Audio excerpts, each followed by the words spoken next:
Shalom, bien-aimés dans le Seigneur. Bonjour une fois de plus ou bonsoir, quelle que soit l'heure ou le temps que vous nous prenez. Vous êtes sur votre chaîne PPT TV, la chaîne de partage de la parole de Dieu. Et comme à la coutume, vous le connaissez bien, bienvenue au visionnage de votre programme hebdomadaire à l'école du sabbat. À l'école du sabbat, c'est l'étude d'un guide moniteur trimestriel et nous sommes dans le deuxième trimestre de l'an 2025. Cette semaine, nous aborderons ensemble les leçons tirées de la leçon 6 de ce trimestre dont le titre est Comprendre le sacrifice. Comprendre le sacrifice, ce sera avec le pasteur Jérémie que nous allons ensemble aborder ou tirer les leçons clés de cette leçon. Bonjour, pasteur Jérémie. Bonjour ma sœur, bonjour tout le monde. Voilà, une fois de plus, nous sommes contents de vous avoir sur notre plateau aujourd'hui. Merci, le plaisir est partagé. Leçon 6, donc, à l'école du sabbat, nous allons demander au pasteur Jérémie de nous unir par sa prière. Prions. Nous te prions, éternel Dieu, de bien vouloir envoyer ton Esprit Saint afin qu'il nous aide à avoir la meilleure compréhension de ta parole et que celle-ci illumine nos sentiers et régule nos pas vers le salut au nom de Jésus. Amen. Amen. À l'école du sabbat, c'est la 6e leçon du deuxième trimestre de l'an 2025. Comprendre le sacrifice, c'est le thème de la leçon de cette semaine. Souvenons-nous que le grand trimestre de ce deuxième trimestre a pour grand thème allusion, image et symbole, méthode d'étude de la prophétie. Et c'est pour cela que vous allez voir que de plus en plus, on parle beaucoup du livre d'Apocalypse ou du livre de Daniel ou du livre d'Ésaïe qui sont considérés comme les livres prophétiques ou des grands prophètes.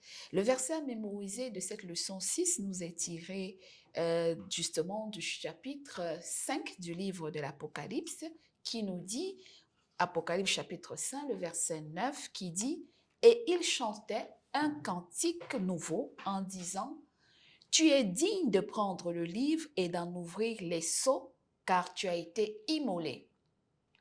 Et tu as racheté pour Dieu par ton sang des hommes de toute tribu, de toute langue, de tout peuple et de toute nation. » C'est donc le verset à mémoriser qui nous permet déjà de placer le décor de cette leçon, de comprendre cette interpellation de toute langue, toute tribu. Tu as sauvé les hommes pour Dieu de toute langue, de toute tribu. Est-ce, pasteur, ici, dans cette leçon de samedi, est-ce qu'on voudrait nous parler véritablement de l'universalité de l'œuvre ou du sacrifice de Jésus-Christ? Et effectivement, ça c'est une notion très importante sur laquelle nous devons vraiment nous atteler parce qu'il y a beaucoup de théories à la fois qui résument l'œuvre de Dieu, l'œuvre salvatrice, en le cantonnant sur un peuple, sur une tribu, sur une nation seulement. Et particulièrement, on parle des Juifs, on parle des Israélites. Et pourtant, la portée, écoutez, l'univers est tellement grand pour n'abriter qu'un seul peuple et une seule nation. L'œuvre que Dieu a accomplie, c'est pour la race humaine. Et ici, j'aimerais quand même aller un peu plus loin, c'est que l'avantage de cette œuvre ne profite pas qu'aux habitants de la terre, même aux habitants du ciel, même aux habitants des mondes que nous ne connaissons pas encore. Donc la portée est beaucoup plus universelle, nous sommes tous concernés, c'est pourquoi Apocalypse, chapitre 5, 9, insiste sur tout peuple, toute nation, toute tribu, toute langue, de façon à ce que nous tous nous sentions concernés par cette grâce qui nous a été offerte à travers le sacrifice de Jésus-Christ. Et donc maintenant, cette comparaison permanente de prendre Jésus-Christ pour l'agneau, le sacrifice, est-ce que cette comparaison a raison d'être? Oui, c'est une comparaison qui a raison d'être dans le sens où, vous savez, lorsque nos premiers parents ont péché, Dieu, pour la toute première fois, a dû tuer un animal afin de concevoir un vêtement pour les premiers parents. Et à l'occasion, il a instauré la pratique sacrificielle. Vous savez, la pratique sacrificielle illustre ce que le Christ devrait être. Quelqu'un devrait venir, devait mourir, devrait payer le salaire auquel nous étions obligés de donner redevance afin de redevenir dans notre état initial que nous avions perdu. Et justement, c'est pour cela que la leçon, si c'est plante si bien le décor en parlant de comprendre le sacrifice. Effectivement. Et la notion de Jésus-Christ tout au long de cette semaine sert à nous montrer le rôle que Jésus-Christ a joué en tant que sacrifice. Et nous allons le voir en référant de l'agneau, l'agneau immolé, l'agneau digne d'ouvrir les seaux. Mais à la leçon de dimanche, si nous l'abordons, on nous parle des sacrifices vains. Et puis, on comprend par cette histoire que l'humanité, comme vous l'avez si bien introduit dans la Genèse, a toujours eu référence à des pratiques de sacrifice pour réparer, pour offrir à une divinité quelque chose. Et c'est aussi important de rappeler que la notion de sacrifice n'est pas seulement une notion connue dans la Bible. Elle est connue presque dans tous les peuples du monde. Effectivement. Des sacrifices à une divinité, des sacrifices aux morts, des libations même sur les tombes, sur les arbres, et c'est plein de choses. Et alors, nous disons aujourd'hui que la leçon de dimanche nous dit qu'il y a des sacrifices qui parfois sont agréables ou agréés et des sacrifices non agréés. Et la leçon a abordé le cas, par exemple, d'Abel et de Caïn. Quelle leçon, oui. Vous savez, la notion de sacrifice, j'aime ce que vous avez dit en introduisant, n'est pas contemporaine qu'à la Bible. Il y a beaucoup de gens tout autour, surtout dans le Proche-Orient, dans le Moyen-Orient. En Afrique, on sacrifie aux fleuves, on donne aux dieux des fleuves, des mers. Voilà, la particularité, c'est que le sacrifice du Dieu de la Bible est totalement différent du sacrifice des autres dieux. Je préfère utiliser les termes des dieux païens. Ouais. C'est que le sacrifice des dieux païens, c'est que les hommes posent des actes pour plaire à un dieu, pour qu'en retour, qu'il leur accorde une certaine faveur. Vous voyez, donc je rends ce sacrifice pour recevoir de l'argent. Je sacrifie ceci pour avoir de la faveur. Sur le dieu de la divinité va envoyer la divinité de... on sacrifie par exemple à une déesse pour exactement, avoir la pluie pour la cultiver et puis tout ça, vous voyez. Donc, et pourtant, donc c'est comme des sacrifices ascendants. Vous voyez, ça va des hommes vers ce Dieu-là. Et lorsqu'on parle du sacrifice du Dieu de la Bible, on fait référence à une action qui est beaucoup plus descendante. Dieu donne en sacrifice. Ce n'est pas nous qui sacrifions. En réalité, c'est Dieu qui donne en sacrifice afin de nous sauver et de nous racheter. Et c'est là la particularité entre le Dieu de la Bible et le sacrifice qu'il a instauré et le Dieu, les autres sacrifices des dieux mondains, païens, que l'on a l'habitude de connaître. À qui nous offrons même des sacrifices humains. Des sacrifices du humains. Sang, des bébés, voilà, aujourd'hui on vous parle des roses croix, des roses ceci, il faut sacrifier vos enfants, sacrifier vos parents même, vous savez. Votre propre vie parfois. Exactement, donc, et c'est différent de ce que Dieu a fait. Dieu par contre, vous savez, Jean 3,16 dit que Dieu a tant aimé le monde qu'il a sacrifié son Fils unique afin que nous soyons sauvés en retour. Mais cette leçon de dimanche a insisté sur un aspect, le fait que maintenant, en retour, nous apportons aussi des sacrifices ou des offrandes pour reconnaître, mais il arrive un moment que, comme pour Israël, Dieu rejette nos sacrifices et nos offrandes. Qu'est-ce qui peut faire que Dieu rejette un sacrifice ou une offrande? La particularité sur le sacrifice, c'est pas l'objet que l'on sacrifie qui compte le plus. C'est la personne qui pose l'acte de sacrifice qui importe le plus devant Dieu. Dieu n'a rien à voir avec les taureaux que vous sacrifiez. Le plus important pour Dieu, ce ne sont pas les agneaux que vous immolez. Le plus important, la préoccupation de Dieu, c'est l'être humain. Donc la personne qui vient offrir en sacrifice doit avoir un cœur préparé déjà à l'acte qu'il s'apprête à poser.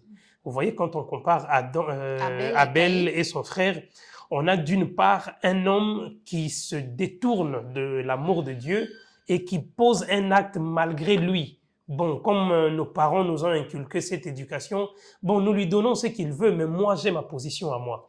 Et contrairement à Abel, lui avait vraiment pris conscience, parce qu'il faut le reconnaître, c'est que leurs parents leur avaient enseigné ce qui s'était passé au préalable, et ainsi, comment faire perdurer la pratique en espérant que le Sauveur viendrait un jour. Donc ici, le plus important, entre Caïn et Abel, nous voyons un homme avec un cœur disposé à offrir à Dieu. Il s'offre d'abord avant de présenter son sacrifice. Et selon l'ordonnance divine. Exactement. Et parce que vous voyez, il y a une sorte d'orgueil dans Caïn, parce qu'on décrit les activités de chaque personne.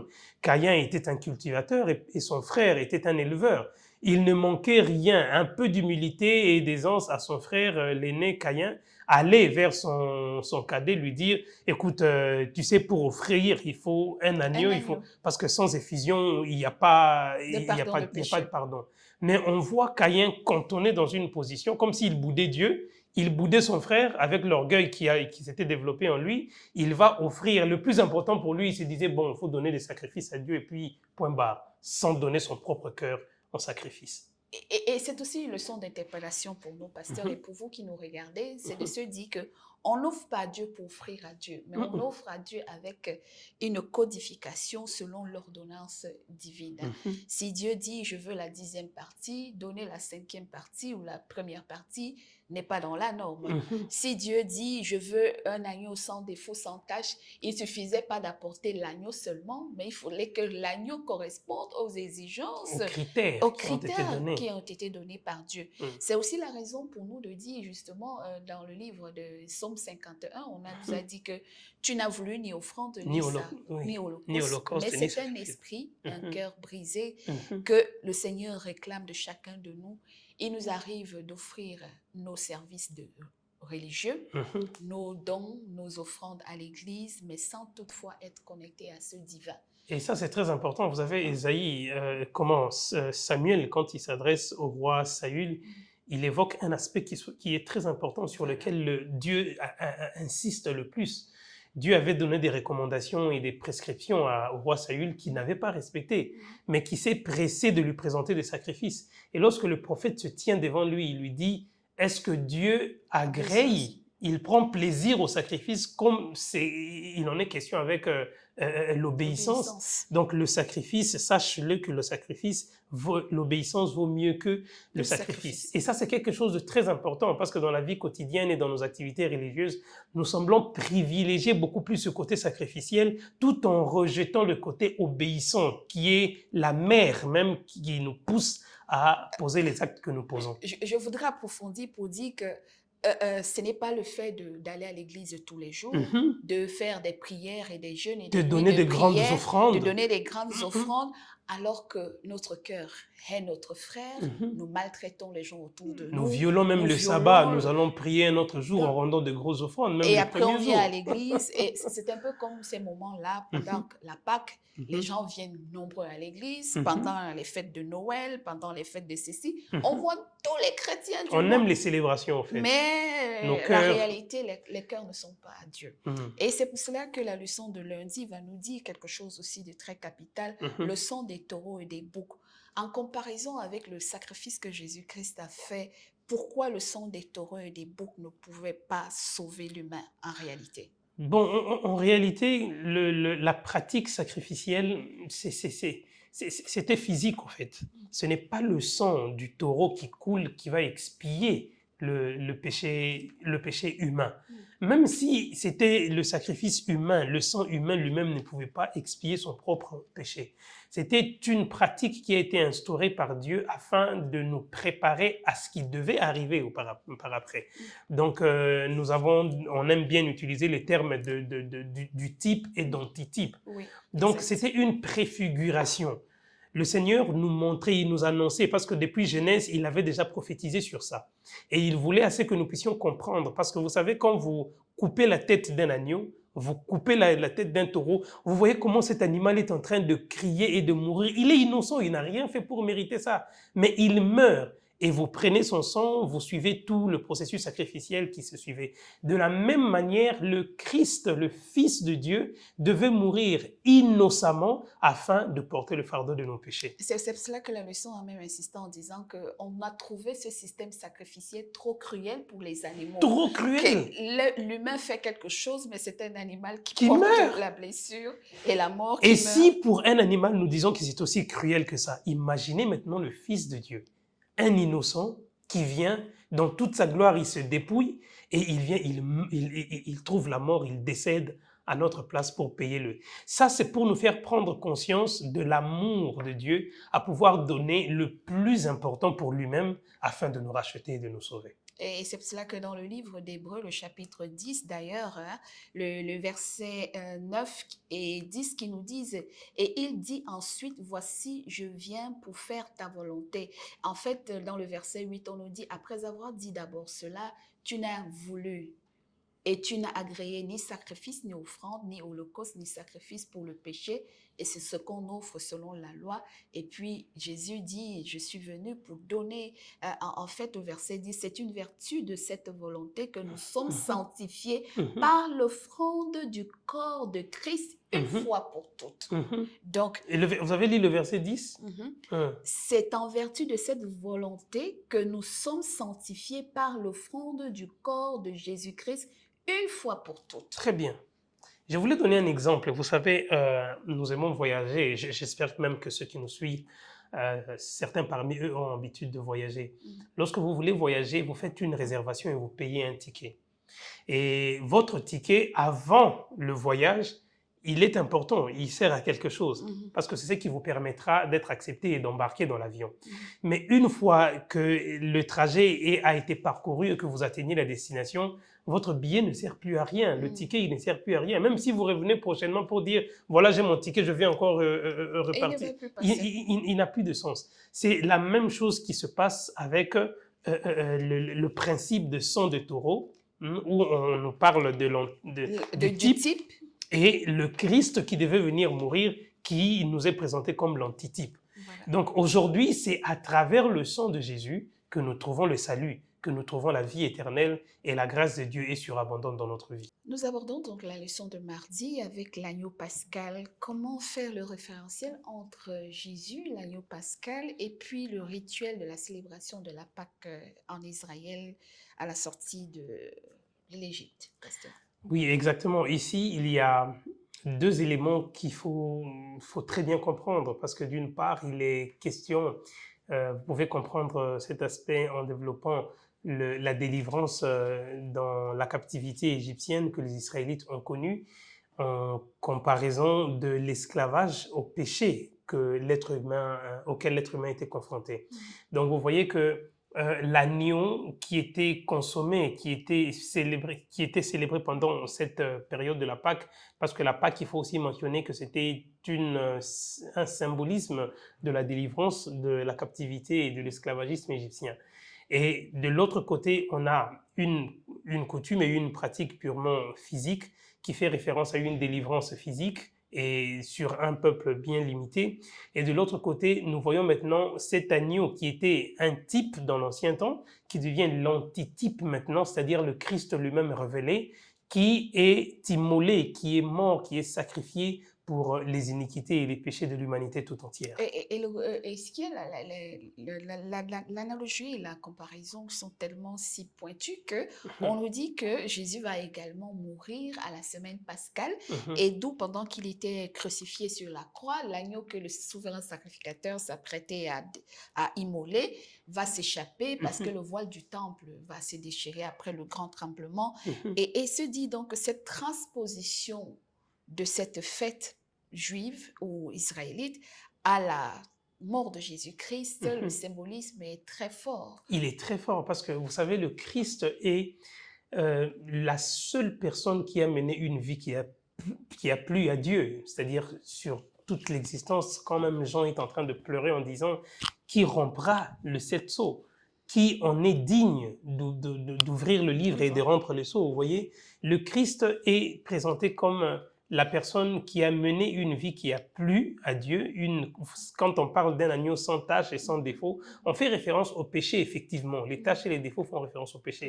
Et le Christ est le seul à avoir mené une vie en dehors de tous ces éléments, qui a fait en sorte qu'il soit le seul capable de porter le fardeau de l'humanité. En compensation du péché, il a proposé une vie parfaite et saine. Donc, il est impossible que l'humain lui-même soit capable de porter la sémence de ce pourquoi il est pour se racheter. Parce que l'humain, quel que soit ce qu'il offre à Dieu, ne pourra jamais égaler au sacrifice parfait de Jésus-Christ. Impossible, c'est totalement impossible. Quand vous êtes emprisonné, vous êtes en prison, Rien de ce que vous ferez en prison ne pourrait suffire pour que vous ayez la libération que vous recherchiez. Il faut que l'effort provienne de l'extérieur maintenant, et cet effort doit être assez fort, assez grand pour compenser la peine qui vous a été infligée. Hein, vous avez peut-être la grâce présidentielle, l'amnistie, vous voyez, qui vient compenser sur la peine qui vous avait été imposée afin de vous sauver. Effectivement, l'homme ne pouvait pas se délivrer de l'esclavagisme au péché. Il fallait quelqu'un d'autre, pas un être humain seulement, mais quelqu'un du rang de la perfection divine qui s'est rabaissé jusqu'à la dimension humaine pour racheter l'homme de ses iniquités. Et merci, et c'est certainement pour cela qu'on nous parle à la leçon de mercredi d'un Jésus au temple, une manifestation palpable de la présence divine sur la terre, au milieu des hommes, se rapprocher à eux, se frotter à eux et prendre leur humanité. Quel symbolisme très fort de Jésus, Dieu Emmanuel, au milieu des hommes. Qu'est-ce que cela devrait nous rappeler, la présence de la manifestation de Dieu au milieu de nous? Bon, vous savez, lorsque vous lisez le livre de Agé, le chapitre 2, vous lirez du 7e verset au 9e. Je pense même qu'on peut lire quelques textes là-bas. J'ébranlerai toutes les nations, les trésors de toutes les nations viendront et je remplirai de gloire cette maison, dit l'Éternel des armées. Si l'argent est à moi et l'or est à moi, dit l'Éternel des armées, la gloire de cette dernière maison sera plus grande que celle de la première, dit l'Éternel des armées, et c'est dans ce lieu que je donnerai la paix, dit l'Éternel des armées, parce que justement l'histoire nous dit que, selon le récit biblique, le premier temple construit par Salomon était manifesté par la Shekinah, la présence divine dans l'Arche de l'Alliance, mais on nous dit que la gloire du second temple fut encore plus glorieuse parce qu'elle a connu la présence du Fils de Dieu. C'est justement là tout le problème, parce que comme vous l'avez très bien mentionné, c'est qu'au premier temple, lorsque Salomon a inauguré le tout premier temple, on voit la présence de l'Arche de l'Alliance, on voit la Shekinah, la présence de Dieu, la flamme qui brille. Et subitement, après la destruction du temple, on inaugure le second temple où il n'y a plus de temple, il n'y a plus d'arche, parce qu'il semble que Jérémie l'aurait caché pendant que la ville était en train d'être dévastée et détruite. Et comment on peut expliquer que le second temple reflète une gloire plus grande avec des éléments absents qui littéralement font mention de la présence de Dieu? Effectivement, ici, la gloire des dieux dans l'ancienne maison était symbolisée littéralement par certains objets. Vous avez l'arche, vous avez la Shekinah, la petite flamme qui brillait, qui symbolisait sa présence. Mais dans la seconde maison, dans le second temple, on n'a plus des symbolismes, on n'a plus des éléments, mais on a ce Dieu qui brillait dans le temple, qui apparaît maintenant en chair et en os, qui vit au milieu des hommes, qui demeure parmi des peuples. Il les guérit de leur infirmité. Et dans l'ancien temps, il était difficile de se rapprocher de Dieu et de continuer à vivre. Donc, celui qui voit Dieu mourrait, vous voyez. Mais là, maintenant, on avait Emmanuel, c'est-à-dire Dieu parmi les hommes. Quand vous entrez en contact avec lui, au lieu de mourir, vous guérissez de vos infirmités. Vous êtes malade ou souffrant de ceci, la maladie s'en va. Vous étiez mort, vous revenez à la vie. Donc, on voit un élément totalement différent et contraire de ce qui s'est passé au préalable. C'est comme ça qu'Agé prophétise en disant que la gloire de la seconde maison sera bien plus grande que celle de la première.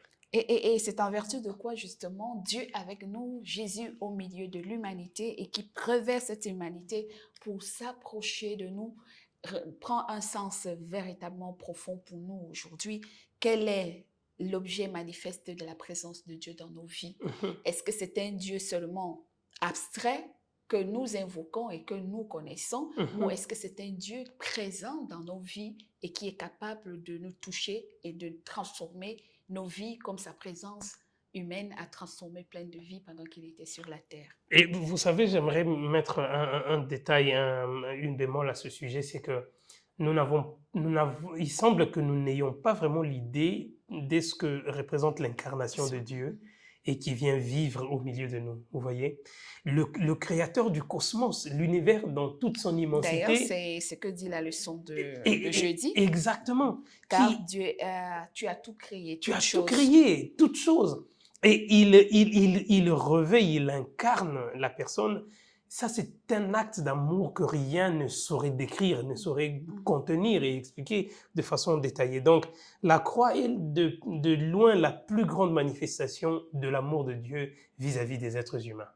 Et ce qui veut dire que Dieu ne devait pas être seulement quelque chose d'abstrait pour nous. Il ne Mhm. suffit pas seulement d'aller au temple pour dire que Dieu est là. Dès lors qu'il a donné son Esprit Saint, il nous dit « Je suis avec vous tous les jours, Tous les jours. jusqu'à la fin du monde, que ce soit chez moi, dans ma maison, au bureau, au travail, au marché. Si je suis connectée avec Jésus, Mhm. sa présence est manifeste et son amour me conduit. Mhm. Mais si je pense que c'est en allant X ou à un endroit que je rencontre Dieu, il y a un problème. Il y a un sérieux Il y a problème. un sérieux problème parce que la présence doit être très permanente et constante de Dieu dans nos vies. Alors, et c'est pour cela que justement, dans la vision de beaucoup de prophètes, que ce soit Ésaïe, Daniel et tous les autres, Ézéchiel, ils voient dans leur vision un temple s'ouvrir, un trône assis, et puis ils voient un agneau immolé. Et pour nous, donc, et de se dire que derrière cet agneau, il y a une œuvre puissante et que c'est Jésus qui soit seul capable de porter cette œuvre parmi les hommes. Quelle leçon retenir, parce que c'est avec pratiquement ça que nous achevons l'étude de cette leçon. Vous savez, lorsque l'on parle de Jésus, on parle de Dieu, aujourd'hui dans notre temps, c'est quelque chose de beaucoup plus, ça paraît simple et ça paraît beaucoup plus superficiel. Euh, les grands hommes de Dieu qui se sont rapprochés le plus de Dieu, ont pu voir la gloire de Dieu. Et à chaque fois qu'ils s'approchaient, que ce soit en vision, parce que c'était la meilleure voie par laquelle on pouvait facilement atteindre Dieu, et même en vision, les hommes de Dieu, une fois qu'ils se présentaient devant Dieu, ils avaient conscience de leur état. Ils avaient conscience de leur nature pécheresse. Ils avaient conscience de leurs insuffisances et de leurs infirmités. Et vous voyez maintenant, lorsqu'on présente le Dieu dans sa gloire au milieu de tous ces éléments, et on vient Et on nous dit que présenter... les anges qui entourent son trône, ces quatre êtres vivants, ces chérubins, se couvrent avec leurs ailes et crient Saint, Saint, Saint est ce Seigneur-là. La sainteté de Dieu est quelque chose, les mots humains ne suffiront pas pour le décrire, vous voyez. Et maintenant, quand on prend conscience de cela, c'est alors on développe le besoin d'un sauveur. Les prophètes ont pris conscience de cela, les êtres humains, que ce soit Ésaïe, que ce soit Ézéchiel, que ce soit Jean, que ce soit eux tous. En se rapprochant de Dieu, en voyant la gloire de Dieu, ils ont réalisé qu'effectivement, nous avons besoin d'un sauveur, quelqu'un capable de nous reconnecter avec ce Dieu afin que nous soyons restaurés à notre état initial, le Dieu qui a tout créé. Et c'est pour cela que le sacrifice de Jésus vaut mieux que tous les cadeaux, tous les présents que l'on puisse offrir à un humain. Cette connexion de savoir que ce que Jésus-Christ a fait nous a ouvert les portes du royaume éternel, les portes de la gloire et de la félicité céleste, les portes de contempler Dieu dans son trône, parce qu'il a brisé le voile qui nous séparait avec ce Dieu et il nous a permis d'être connectés à lui. Et c'est pour cela que dans la leçon de vendredi, on nous dit que les Écritures montrent clairement que Christ est le seul digne d'assurer notre salut. Sa vie fut la seule vie humaine sans péché, le seul exemple d'une vie parfaite à la gloire du Père.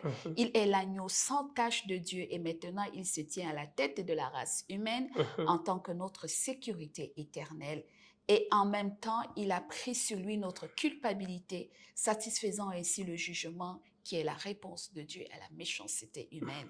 La conclusion de cette leçon de vendredi nous dit, au dernier paragraphe, que la loi de Dieu a été violée et demandait la vie des transgresseurs. Or, cette loi était aussi sacrée que Dieu lui-même et seul un égal au Très-Haut pouvait en fournir la rançon du pécheur, devenant son substitut et de réconcilier le pécheur avec Dieu.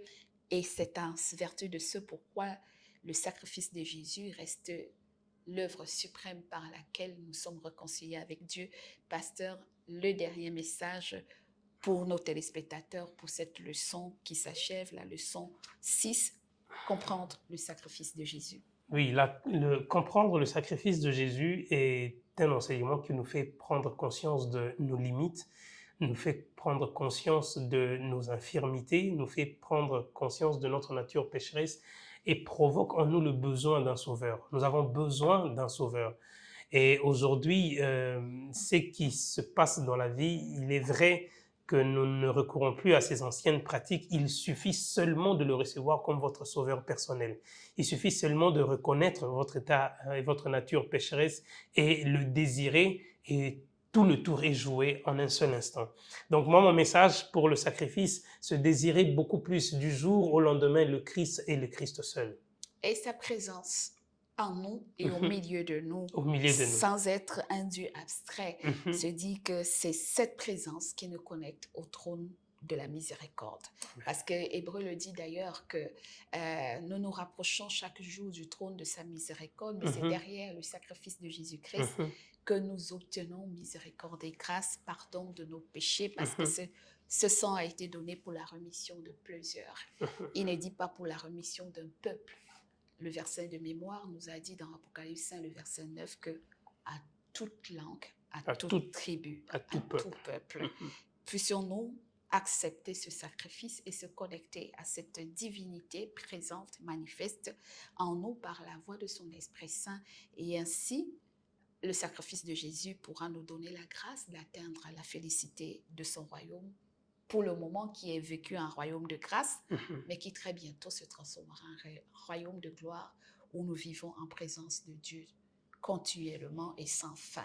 Merci à vous, pasteur. Merci à vous qui nous avez suivis. Je vous en prie. Si vous avez aimé, n'oubliez pas le principe, likez, partagez, abonnez-vous. Nous allons une fois de plus nous séparer avec la prière du pasteur Jérémie. Éternel Dieu, créateur des cieux et de la terre, nous te sommes infiniment reconnaissants pour nous avoir, une fois de plus, à travers les Saintes Écritures, révélé ton amour envers nous. Du fait que tu nous as tellement aimés que tu as envoyé ton Fils unique qui est mort pour nous racheter de l'esclavagisme du péché. Permets à ce que cette leçon puisse être ancrée au plus profond de nos cœurs et de nos pensées, afin que nos esprits recherchent tout le temps ce Sauveur pour hériter la vie éternelle que tu nous as garantie. Merci pour ton esprit, merci pour ta présence. Toutes ces grâces est au nom de Jésus que nous te le réclamons avec foi et humilité. Amen. Amen. Au revoir et à la semaine prochaine, s'il plaît à notre divin Père. Shalom. Shalom.